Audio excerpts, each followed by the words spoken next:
Эх, ежики, ежики, есть иголки, ножники, а за эти ножики срок дают большой. Андрюха, ты тут-то? И я тут-то! Это Черная пятница. Здравствуйте. Что со звуком? Ух ты, елки-палки. Ага, Извините. Вот Извините. Виноват, исправлюсь. Да, не нормально. Думаю, странно. Да блин, я привык к проводной гарнитуре, что там пока кнопку не нажмешь, звук не отключишь. А здесь вот эта фишка, поднял микрофон, и тебя не слышно. А, это беспроводная? Ну да. А что за фирма? Да мне покажу, ладно. Слепой уже стал? Да мне покажи, слепой. Сам не слышу. Хайпер. Ничего себе, Хайпер X куда шагнул, да. Прикольно. Ну это, что было вообще? У меня сдохла гарнитура, я прибежал в Citylink, говорю, дайте мне что-нибудь, блин. Вот, у меня помимо гарнитуры сдохли еще и USB-порты на ящике, я еще и ящик себе заменил. Ну, на морде. Ну, я понял. Вот. Они же самые расшатываемые, постоянно, что смыкаешь. И сколько вот такая гарнитура, если секрет? Ой, ну, в районе 8,5. Нет, ты знаешь, удобно.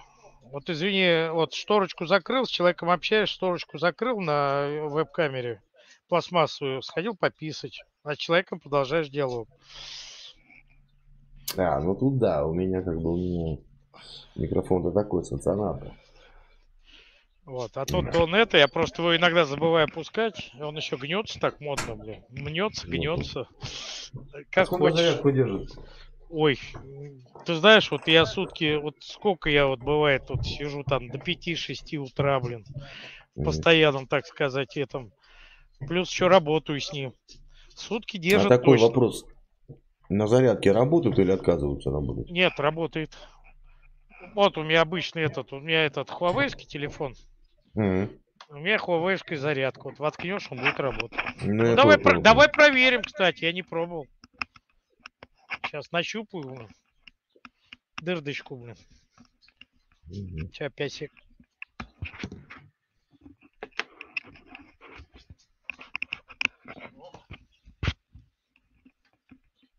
Работает, слышно меня? Да, работает. А, ну значит работает, просто шнурочек подлиннее надо, и все. Не, ну понятное дело. Ну, а шнурочки сейчас всякие разные бывают. Нет, тут ничего прикалывает, качество микрофона хорошее. Как бы очень редко, когда вот микрофон, звук может быть отличный, а микрик вообще не люблю. Ну, во-первых, вот я в них сижу, они глухие довольно-таки, да? Вот, то есть я вот, допустим, даже телефон могу не услышать. Они все звуки глушат. Поэтому ночью, когда я уже одно ухо открываю, чтобы не орать. Ну, то же самое, то же самое. Вот. Второй момент. Здесь регулятор громкости, прямо на них. То есть, если вдруг какое-то там что-то громкое попадается, ты бах, крутанул, и не надо никуда тянуться, куда-то напрягаться и так далее. Вот. И вот третий момент, говорю, который я иногда просто забываю, что легкие движения возвращаешь, тебя уже слышно. Ну да. Тоже такая-то, скажу, неплохая функция. Не надо лишнюю кнопку там щупать какую-то там. Вот. Нет, так-то мне вполне устраивает. Как сегодня дела? Не, ну, я привык давно к беспроводным. У меня еще первые были беспроводные наушники. Это было по такому аккумулятору в каждом ухе. Вот такая антенна. Ой, вот такой блок. Мне-то не рассказывай. Ты на полгода старше меня, блин. Да не, ну я тогда... Я тебе скажу, это год 2000, когда вот они у меня были. Это было тогда писк. Ты чё, блин?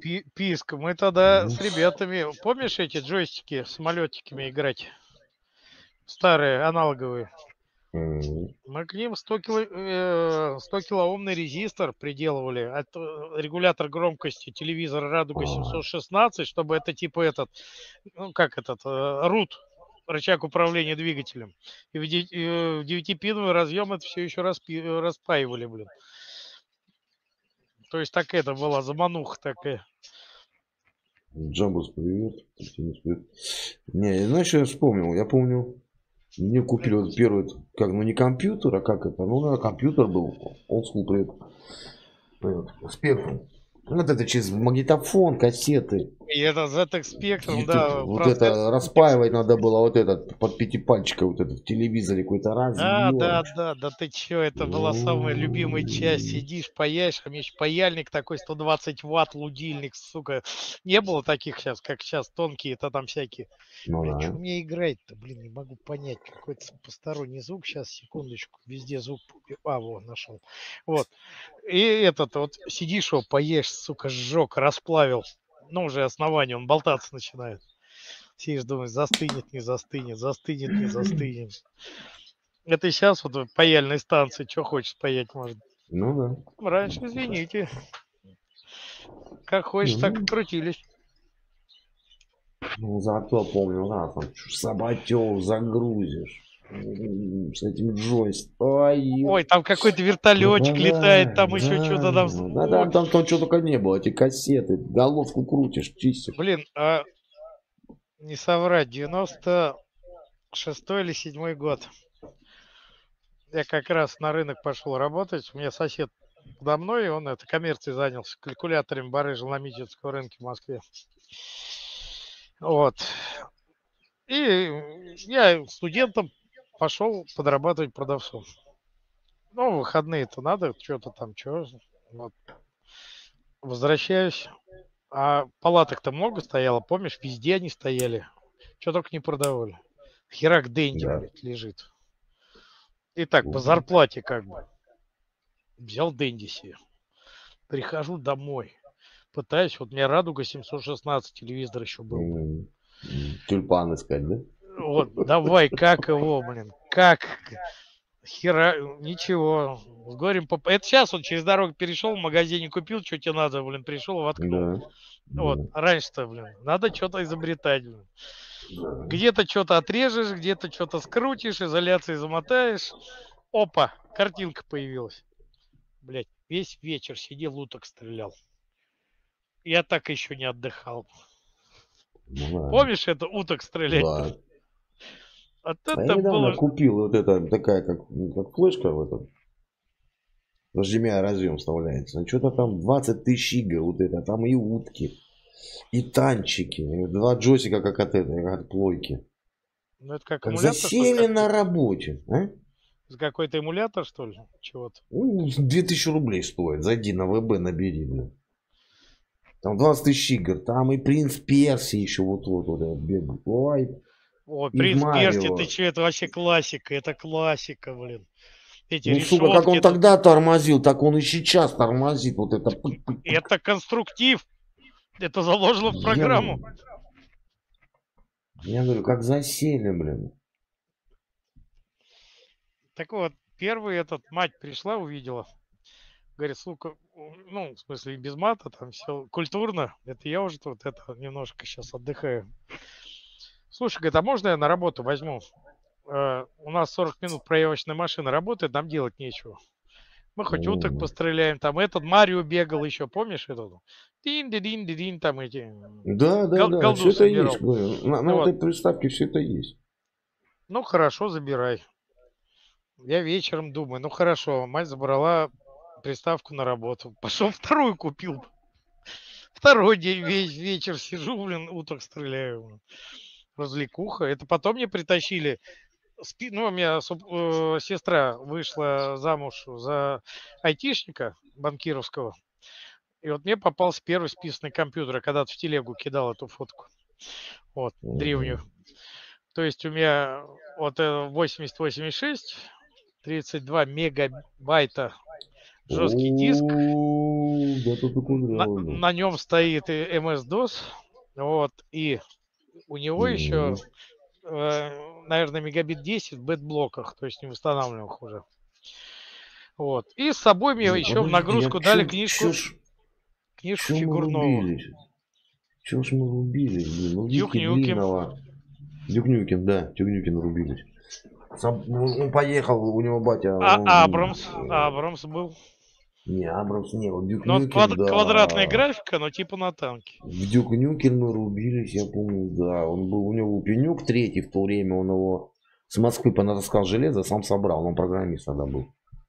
И вот это мы, я в первую смену учился, он вторую. Компьютер не выключался. Нет, это я понимаю прекрасно.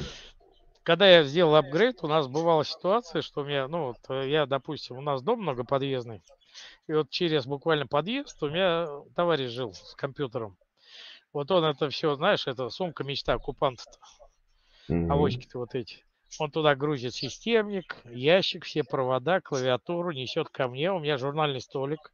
Мы, значит, ставим друг напротив друга компьютеры. Вниз ставим два системника, они как раз аккуратно влезают. И типа батл. Сеть. Ну, понятно. Какая сеть? По ком проводу, блин, там даже сетью не пахло. Там но все равно. Прямое соединение. Все равно. Ну и так, типа проигравший выбывает. А у нас сидит компания, там человек 15. Там, я не знаю, там ведер 10 пива, блин. Вот, и начинается там, давай, 1 на 1. Тоже Дюк Нюкем там начинается. Все, следующий. Ну вот, пипец. Я уже бабуля покойно выходила. Там, сколько вы пива пьете? Там, у меня дым коромыслом стоит. Там этот уже. Вот. А самое интересное, вот эти вот старые мониторы. У меня стоял телевизор уже новый, на рынке заработал. Этот Hitachi. Всех выпроводил там под утро. Проспался, глаза открываю. Включаю телевизор. Походу я не проспался. У меня все цвета вот так вот. То есть намагнитил так эту трубку. Но так как я радиоинженер, на кафедре взял вот эту катушку размагничивания и вот эти вот выгонять, так сказать, лишнее, блядь, намагничивание, это танец с бубном еще тот.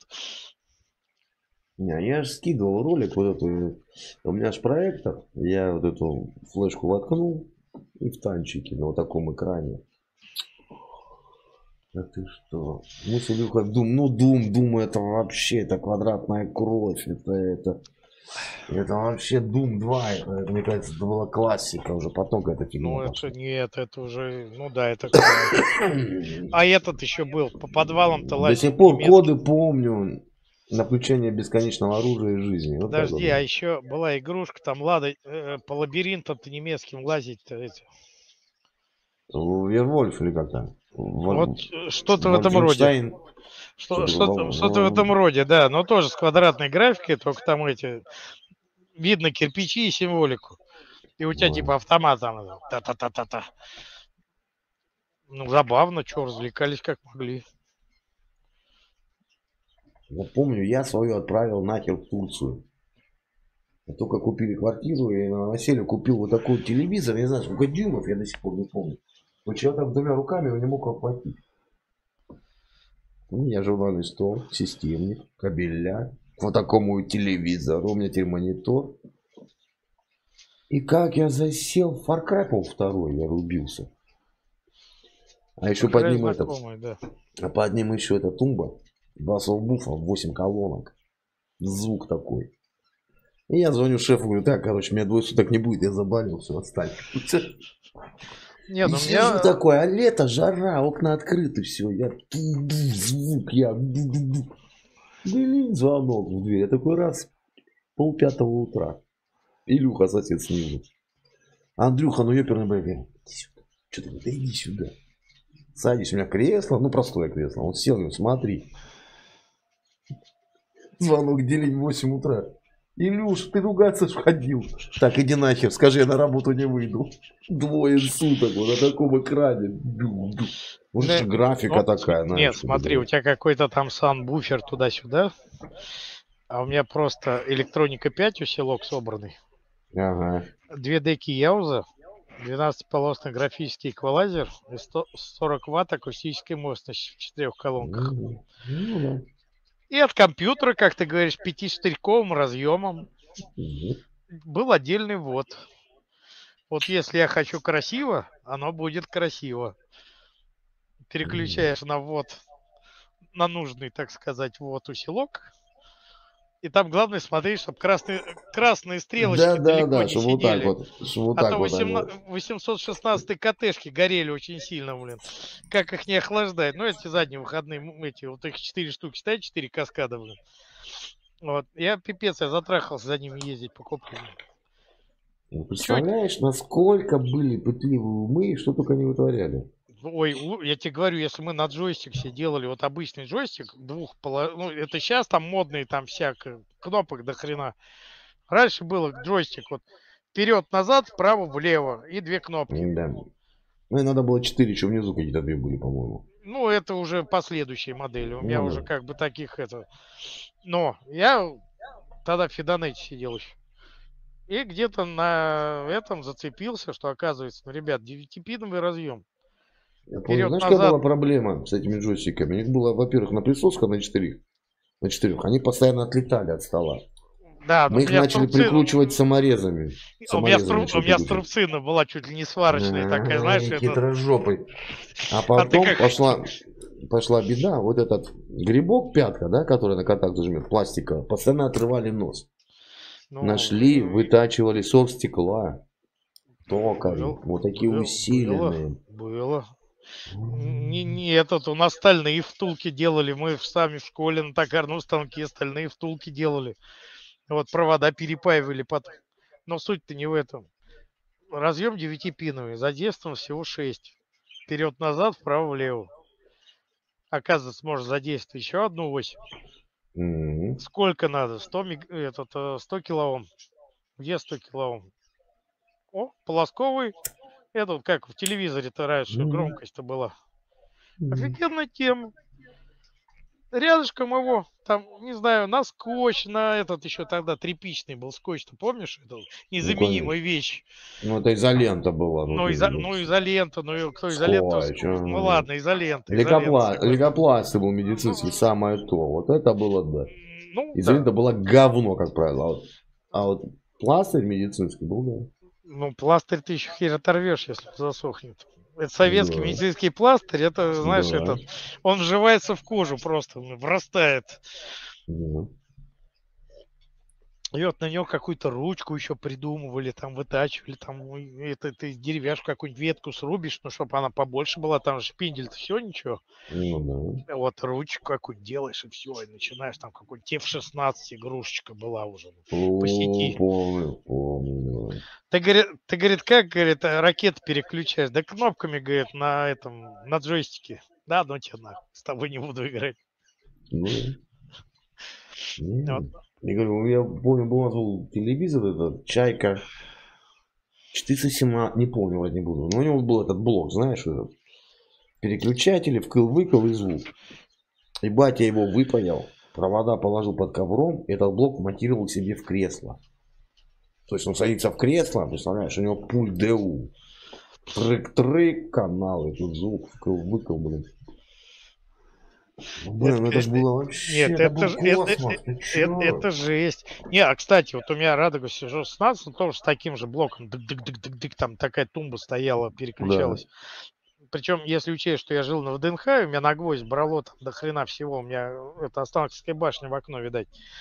Вот. Это сейчас декодеры, там кодеры, декодеры и так далее. Раньше-то аналог был полнейший. Я вот просто беру там, допустим, какой-то канал херово показывает. И отверточкой. У меня французское телевидение. Да. Я ни хера себе. Замечательно. У нас в поселке была орбита. И пацаны на орбите молодые работали. Они начали крутить эти фильмы. Вот это там Терминатор, Хищник. В определенное время заставка. Во сколько что начнется. Там определенный канал. Тебе по секрету рассказывали. Что он пишет? Нам было сложно. Мы с этого выжили, блин. Из-за того, что у нас было сложно, мы из-за этого и выжили. И плохо себя чувствуем. Настена, как было сложно все, ребят. Да, это было интересно, было познавательно, наоборот. Это Три дня детской юношеской спортивной школы, 2 дня кружок умелого руки и 2 вроде как выходных, но один хер куда-то тебя припашивал. Ну, конечно. Не, Ляпота вообще. Я думаю, была самая счастливая детство, по большому счету. Что-то конструировали, какие-то самолеты, дельтапланы, что-то изобретали. Да. А голь на выдумку. Это вот эти колени сбитые, локти стесанные. Да похрен. Инженерная мысль-то откуда берется? Когда негде купить? Ты не рассказывал, как мы насмотрелись какой-то фильм там про дельтапланеристов. Так я что, давай разбежавшись спрыгнуть со скалы. Да. Раскладушку решили мы совершенствовать. Блять, простую советскую раскладушку. А в каком вот такой, ну вот, чтобы как дельтаплан из нее сделать. Попробуй. А у нас карьер был такой песчаный, знаешь, так метров 25 вниз вот такой вот уклон. Ну и выбрали самого, как бы, легкого. Как бы уже понимали, что надо же провести испытание. Что-то какую-то каску на него автомобилю напяли на кочку. Он так вроде как бы взлетел вначале. Только. Вроде взлетел, а потом эта конструкция так вот сложилась нахер. Как он тарахтел вниз. Я думал, все, гоплый. Вот мы его и закопаем. Там просто, знаешь, вот так вот. Он выпал наверх, там в ушах песок, во рту. Ну там просто... Ну, блин... Ну, эксперимент. Мы поняли, что изолента так не держит. Вот эти все шарниры, надо что-то другое. Хорошо, я тебе больше скажу. Это были... Ты расскажешь про те времена. Тут, ну как, не так давно, ну, допустим, лет 8 назад, ну, может, 10. Брат моей бывшей жены вот, раздобыл эту камеру от КамАЗа и купил где-то бушный этот гидроцикл. Мы еще вместе с ним его перебирали, он утопленник был.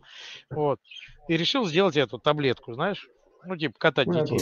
Ну, ватрушка, таблетка. Ватрушка, таблетка, как ее кто называет. Но...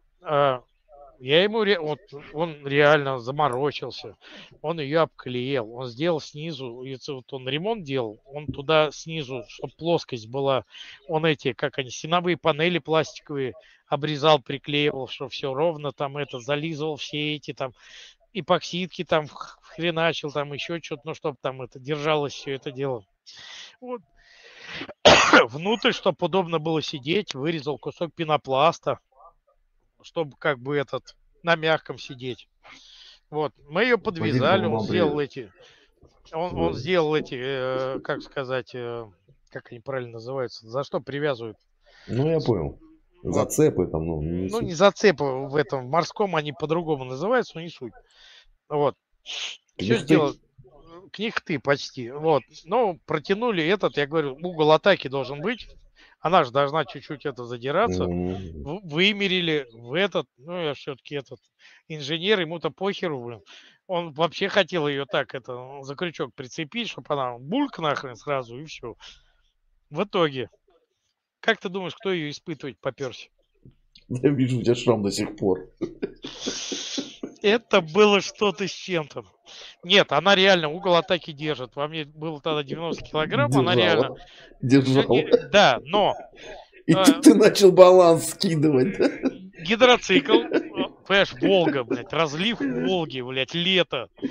Вот, он начинает медленно, пока медленно, это вообще замечательно. То есть ты едешь просто как на саночках. Ну, вот я держусь там. Ну что-то пошло не так. Когда он дал газку, и когда из его водомета мне в морду начинает фигачить, я ему в этом машу. Я говорю, ты линь-то подальше ты сделай. Он был метров 25, а все равно мне в морду прилетает. Мне хотя бы маску, ну, обычную эту, не знаю, нереальную, блин. Я же дышать не могу, мне в морду летит просто, вот все от тебя, блин. И это, да, я держусь, да, меня хер сбросишь. Вот, да, она держится, это поплавок держится, эта таблетка. Вот.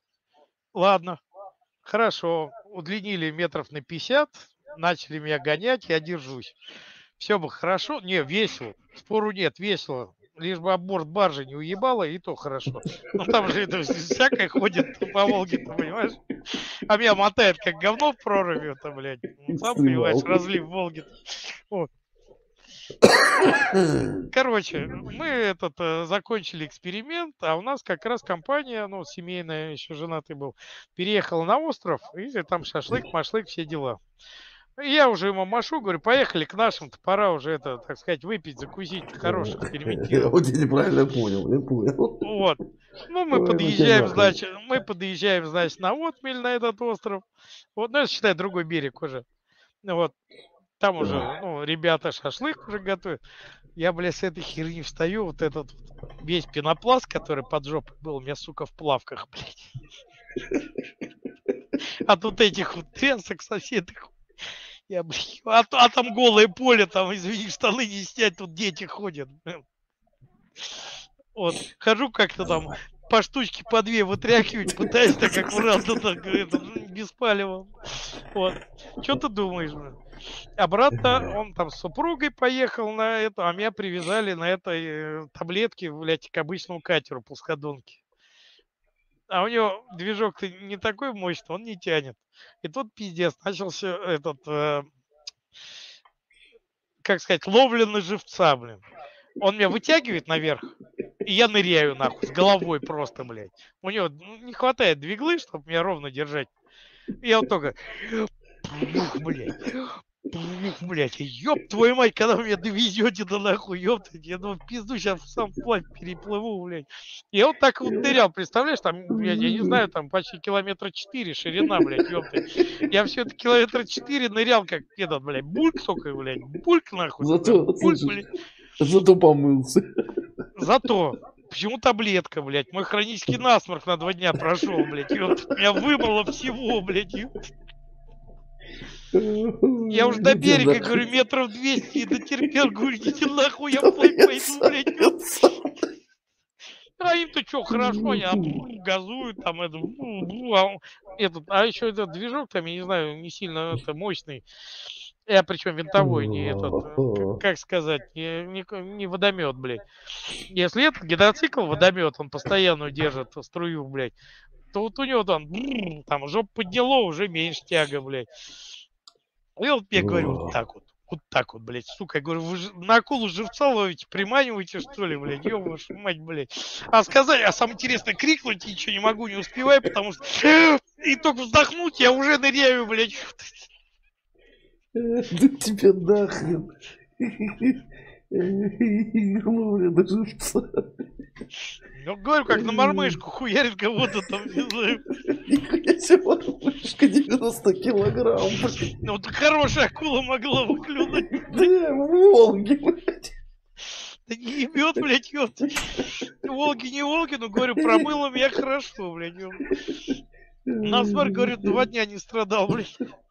Ну тебе калаху, слышишь? Ну, это был первый последний раз, когда я на этой херне катался.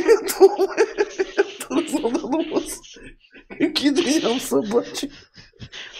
Нет, я могу, конечно, да, испытания пройти, но, блядь, и в таких условиях. Все комфортно, там, блядь, на солнышке, блядь, на катере. А я как мудак тут ныряю, блядь, каждые 2 секунды, блядь, ёпта, с головой причем.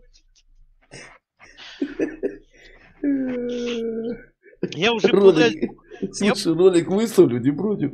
Так, блядь, чё? Да это ради бога, нет, это ради бога. Вот, нет, блядь, были бы тогда телефоны, это еще, говорю, снимать надо было, блядь. У меня каждые 2 секунды, я наверху, каждые 2 секунды я под водой, блядь. Ну, вы звездой Ютуба. Сценарий для фильма, да, блядь. Не, ну смех смехом, но это пиздец, блядь, ребята. Ой, давно так и смеялся. Ага, когда еще выныриваешь, тут баржа поперек идет, ты думаешь, успеешь под нее поднырнуть ты или нет, блядь, ну не баржа, не важно, что там идет, блядь. Понятно, всякая хренотень. Ну, она довольно медленно идет, мы немножко быстрее ехали. Вот. Ну, блядь, я говорю, мне надо уже садиться, мемуары писать, есть что вспомнить. Так-то да. Ой, поэтому с самоделками, ребят, поаккуратнее, блядь. И больше я ничего... Вот я зарекся больше что-то испытывать.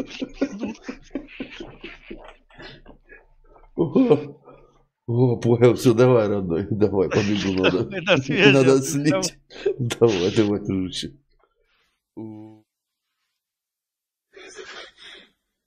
Если что.